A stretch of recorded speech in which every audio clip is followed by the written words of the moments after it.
ફરિયાદીએ 8-5 થી પોતાની સરતપાસ રજૂ કરેલ છે, જેમાં ફરિયાદમાં જણાવ્યા મુજબની હકીકત જણાવેલ છે અને એવું જણાવેલ છે કે તેઓ મોજે મહેસાણા મુકામે રહે છે અને ખેતી તથા જમીનોની લે-વેચનો ધંધો કરે છે. મોજે પાંચોટ તાલુકો જિલ્લો મહેસાણાની સીમના સર્વે નંબર 18-22 વાળી જમીન આવેલ છે, જે જમીન એને થયા બાદ પ્લોટ પાડવામાં આવેલ, જેના રહેઠાણના મકાનો બનાવી સ્કીમ મૂકવામાં આવેલ, જે મકાનો સપન નવીતા બંગલોઝ તરીકે ઓળખાય છે. તે પ્લોટ પૈકી પ્લોટ નંબર 38 નો આરોપીની માલિકીનો હતો. તે પ્લોટ આરોપીએ ફરિયાદીને તારીખ 11/12/2014 ના રોજ રજિસ્ટર વેચાણ દસ્તાવેજ નંબર 11301 થી વેચાણ આપેલ છે.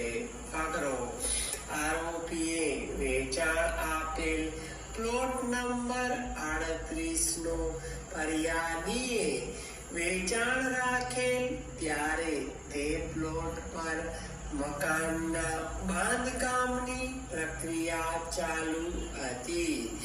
બાંધકામ પૂરું થયેલ ન હતું.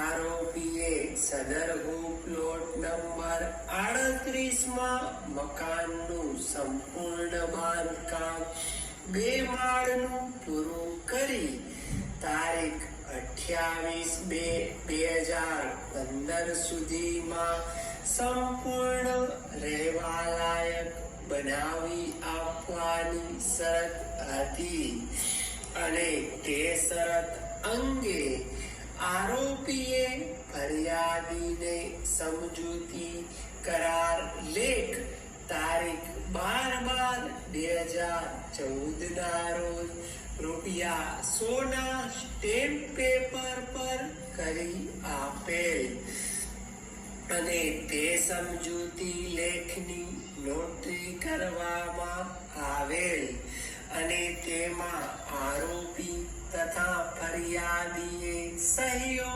કરેલ.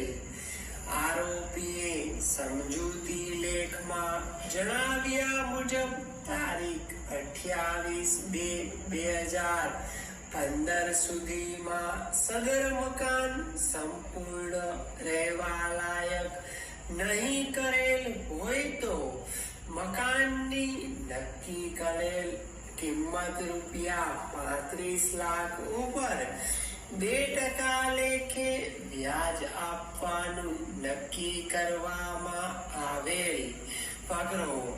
આરોપીએ ફરિયાદી સાથે કરેલ સમજૂતી કરાર લેખ મુજબ તમો આરોપીએ તારીખ 28/2/2015 સુધીમાં મકાન નંબર 38 રહેવાલાયક બનાવી આપેલ નહીં. આરોપીને ફરિયાદી તારીખ 28/2/2015 પછી રૂબરૂ મળેલા.